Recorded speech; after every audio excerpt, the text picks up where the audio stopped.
progressives in the party on who should lead Democrats. I really like AOC.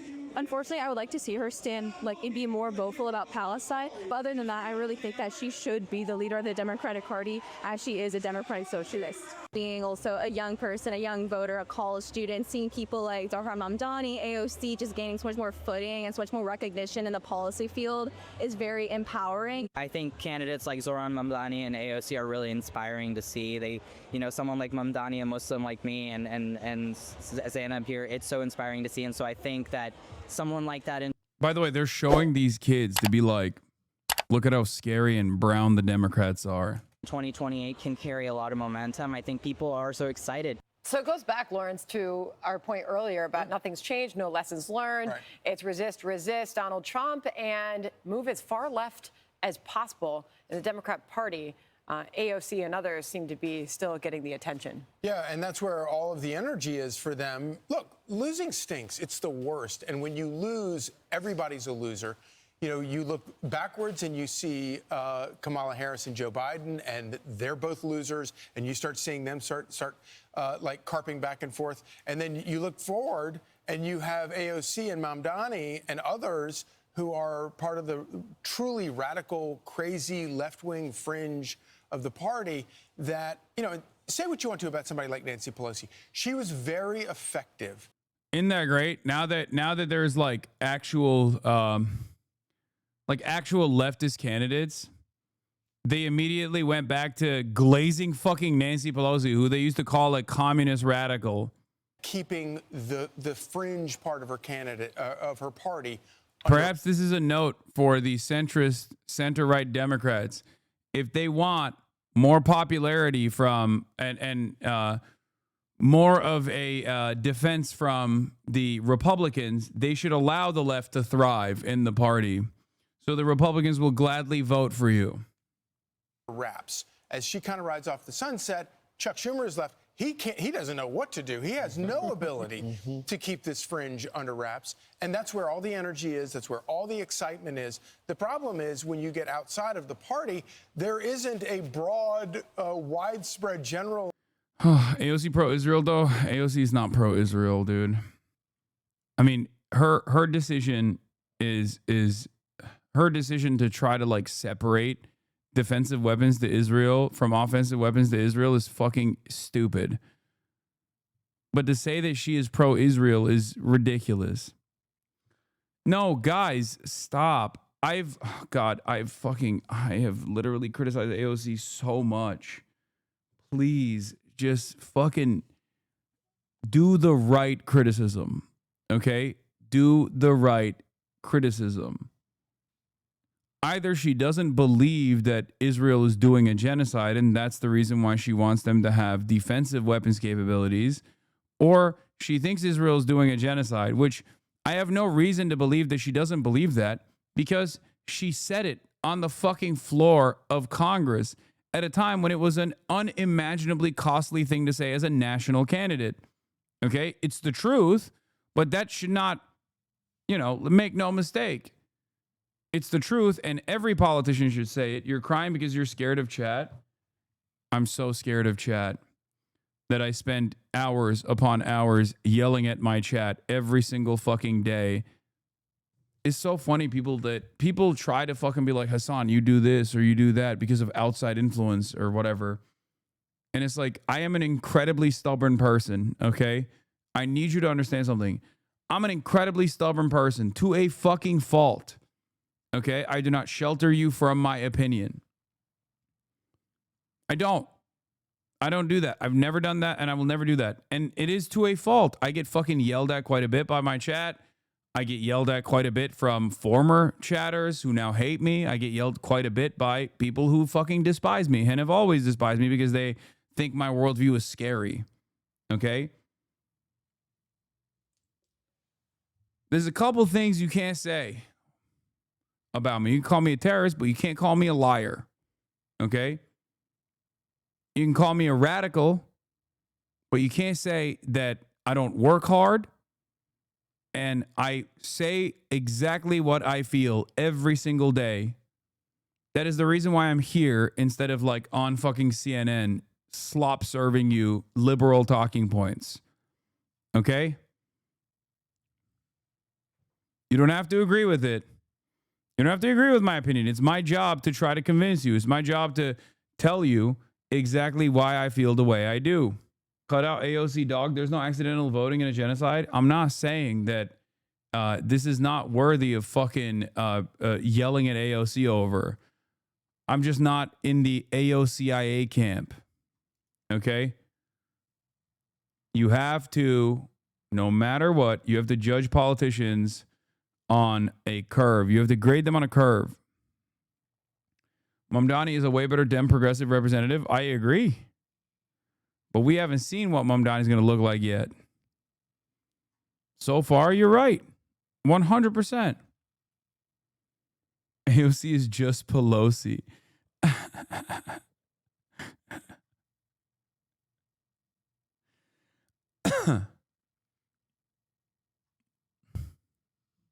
AOCIA. Don't fawn over politicians. Don't develop parasocial relationships with politicians. Use them. Okay? They're there for you to use them. They're there to be your servants. For the most parasocial community around chatters really don't like giving Hasan any charitability or just general understanding of context. Huh? That's odd. Yeah, I know. It's a vicious fucking group of people in here. Election support for this crazy nonsense. Full-blown communism here in New York City. Well, you're right, Charlie. I think what this new generation of socialist Marxists, what they do very well is they diagnose the problem very well. When they talk about affordability and they say, you know, you should, the quality of health care, even... Wow, a socialist is good at diagnosing the problems of capitalism? Shocking. I for one, am shocked. That's crazy. You don't say. Wow. Wow. How'd that happen? AOC getting outflanked by right-wingers at embarrassment? Abso-fucking-lutely. AOC should be the one putting the fucking provisions to be like, no weapons, defensive, offensive. Israel's doing a genocide. Not fucking Marjorie Taylor Greene. It is an embarrassment that there is not a fucking singular Democratic leader that is out there. I mean, there's actually, that's not true. There are exceptions to this. Obviously, you have Ilhan Omar. You have Rashida Tlaib. You even have fucking Al Green. But as far as like prominent figureheads in the party, Marjorie Taylor Greene is doing more than fucking AOC is in terms of like yelling about what Israel is doing. And that shouldn't be the case because she's grifting. The media should be constantly talking about how hard AOC is on Israel. Okay, you got Summer Lee too. There's plenty. There's in comparison to the Republicans have Thomas Massey. That's it. No one else. If AOC was this like clever, conniving, cynical politician that many present her as, she would be actively banging the drums, and she should be regardless. Why do you think she's not? Because she has horrible instincts. I think she gets duped easily, especially when it comes to foreign policy. I don't know if it's like who's in her circle. I don't know if it's because of who is around her, who she's surrounded herself with. But when it comes to foreign policy, it's her weakest fucking part. That and also like getting caught up with like aesthetic liberalism a lot. But I guess the aesthetic liberalism actually helps her with like the base of the Democrats. That's why like a lot of Democrats love her. A lot of like regular ass liberals love her, but don't necessarily love Bernie Sanders. What's happening in Gaza? They say the children should not be dying. Of course, they don't say Hamas is responsible for a lot of the deaths there. Many of their solutions are so jacked up, but they do a great job in telling the American people, I understand your pain. Kind of, in effect, like Donald Trump, addressing the working class, people that feel forgotten in America. His solution is different. Bill Maher has a warning for the Democrats. Okay, yeah, these young people are crafty. They are inspirational. But if you run these people, the GOP will win the next election. Watch. Do you think that he would have the power and influence to be able to, like, usher in socialism? He definitely has the power and influence to elect Is that Brian Tyler Cohen on Club Random? J.D. Vance or whoever is the Republican candidate next time. It is a walking commercial for the Republican Party I think nationally. the Republicans are going to. When you let the Democrats, socialists, and now they're actually calling themselves socialists, when you let them take over a major American city, this is what you get. You know, if you're engaging with a psycho who all they care about is controlling you, they're very good at diagnosing problems. Yeah. Bro, they sound like libs. They're doing the fucking liberal therapy speak shit. I don't care about Afghanistan. It was my own personal Afghanistan every time my father turned the key to the door. When you see a psychopath, he's doing Darvo. Zoran is doing Darvo. They sound like Ethan Klein defenders, dude. Which is ironic because like all of that shit applies way better to fucking Ethan Klein himself, or in this case, Fox News. very good at figuring out what your weak points are. And that's, I would argue. Brian Kilme is like, Zoran is love bombing the American working class. And guess what? Just like my ex-boyfriend, he's going to start ghosting you. Okay. And then you'll see when the split up happens, it will be severe.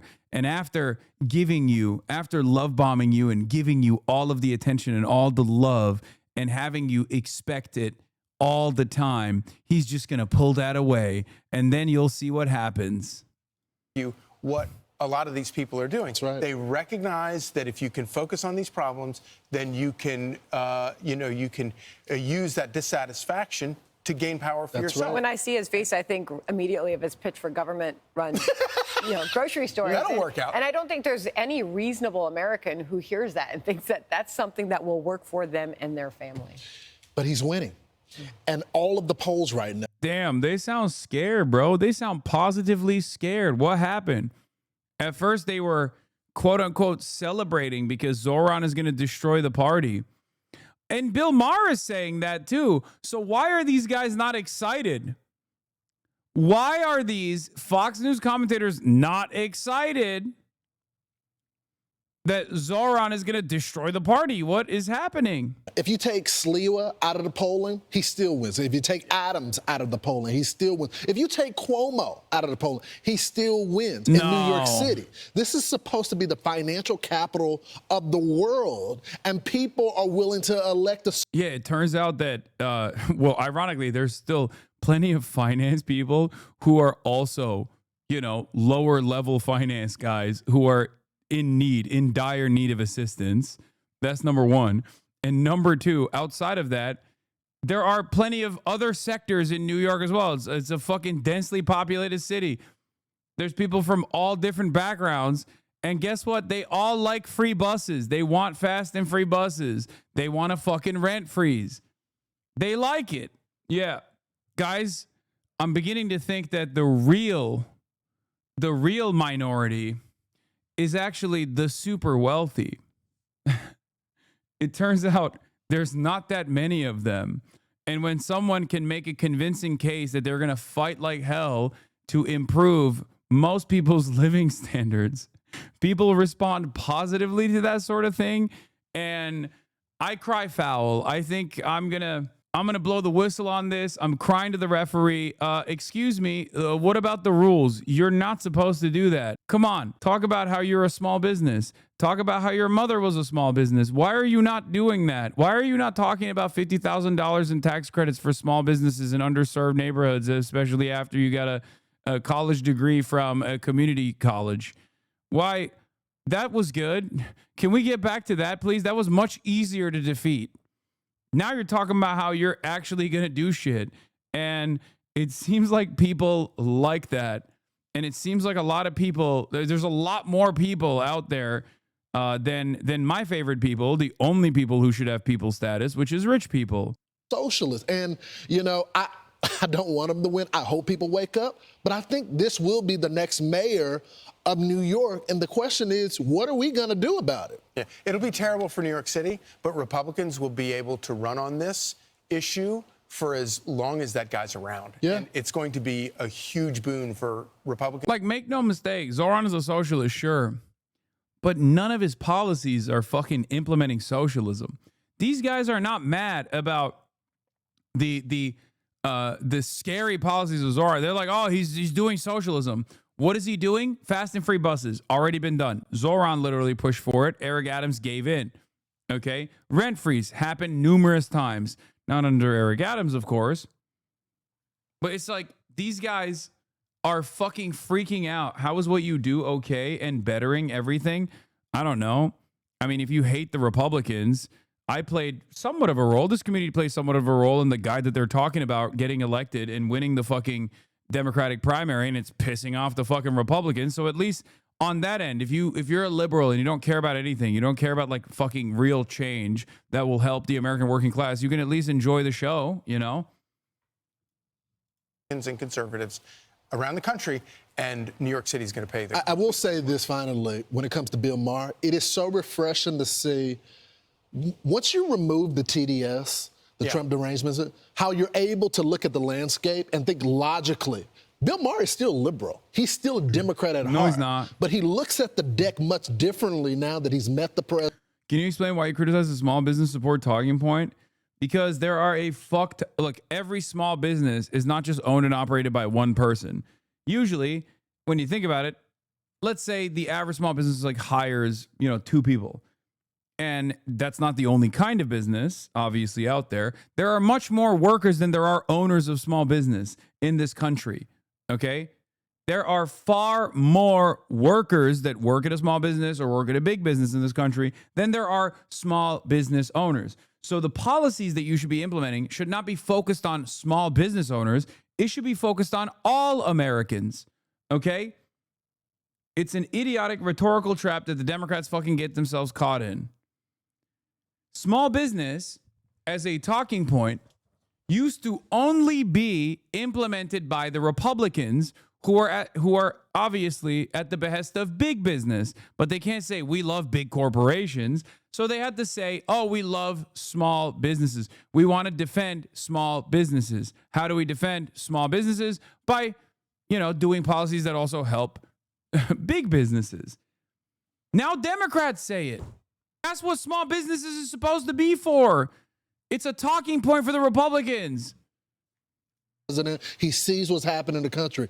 The liberals can recover. They can find some type of candidate, but they got to stop focusing on Donald Trump. Yeah. You can't look at every single issue and look at the president. You got to have your own policy prescriptions. And so now he's warning them, guys, if you do this, you may get a temporary sugar high because this crazy leftist, but you can't run a candidate like that nationally. People don't like you taking their money. Yeah. This is still America. If Bill Maher can see it, it must be obvious. Yep. I love that they gave up on beating on Mamdani. Yeah, they've already admitted defeat. They saw the poll numbers.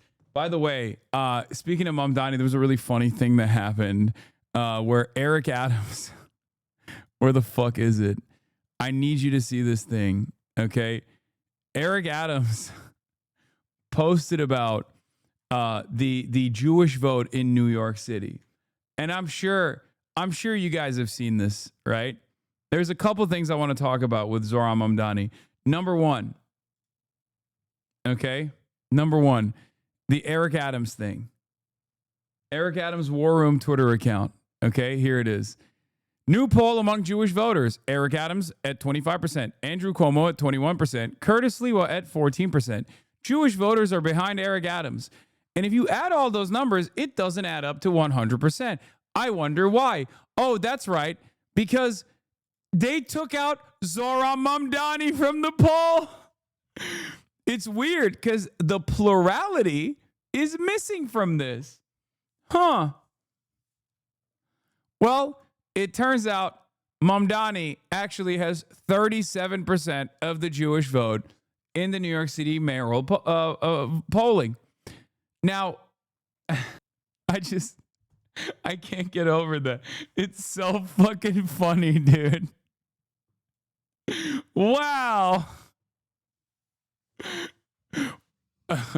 Suspiciously, 37% of the voters are gone. I wonder who they voted for. Well, I guess Eric Adams has decided those aren't Jews no more.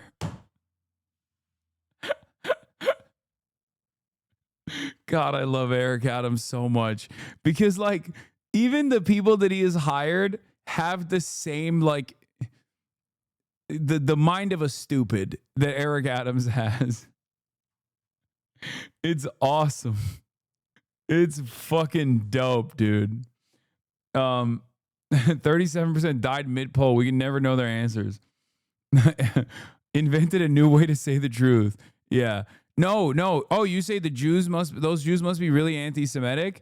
Well, guess what? That is unironically the argument that people are making, as a matter of fact. Okay? So you're not wrong. We're now officially at the stage where Jews who are voting, the New York Jews who are voting for Zoran, actually also are a part of the problem. So they're saying the plurality of Jews that are voting for Zoran Mamdani are also self-hating Jews, which is not even a joke anymore. That's like a real thing that people are fucking saying. I saw that. I'm sure you guys saw that fucking viral Twitter post of we got to burn the village to save the village ass Twitter post that someone made about in the aftermath of this poll. Someone was like, yeah, actually, the Jews in New York are wrong. This is hilarious. Two recent polls by GQR Research and Zenith Poll show Mamdani with a commanding lead among Jewish New Yorkers, but rather than cite them, Liam Stack frames the question as ontologically unknowable and ignores them. GQR was commissioned by a pro-Israel lobbying group, by the way. It is difficult to determine how many Jewish voters supported Mr. Mamdani because even in New York, the Jewish population is too small to be measured with precision by most polls. Oh, here it is. They've reached we have to destroy the village in order to save its stage of the anti-Semitism discourse. Here is Melanie Phillips, columnist of the Times of London. Zoran Mamdani leads among Jewish voters by a 17-point margin in the race to become New York City's next mayor. Mamdani, a Shia 12er Islamist, will bankrupt and Islamize New York and pose a threat to his Jewish community. With their Pavlovian reflex to support the Democratic Party and its anti-West, anti-white, anti-Jewish ideological dogmas, it was entirely predictable that before long, these U.S. Jews would themselves become a threat to the Jewish people. The moment has arrived. It's crazy how much you can get away with, like how racist you can be, as long as you claim to be defending Jews. You can literally be like the most anti-Semitic person. And still, as long as you're defending Israel, it's fine. Okay? Like this right here. This entire statement is unimaginably racist. Not that it fucking matters. Nobody cares about this anymore. Okay? No one fucking cares about racism. There's just no care or consideration. Yeah. Also, breaking news: Zoran Mamdani allegedly filled a water cup with Dr. Pepper at Wendy's. It's time. It's time for a non-criminal candidate like Andrew Cuomo or Eric Adams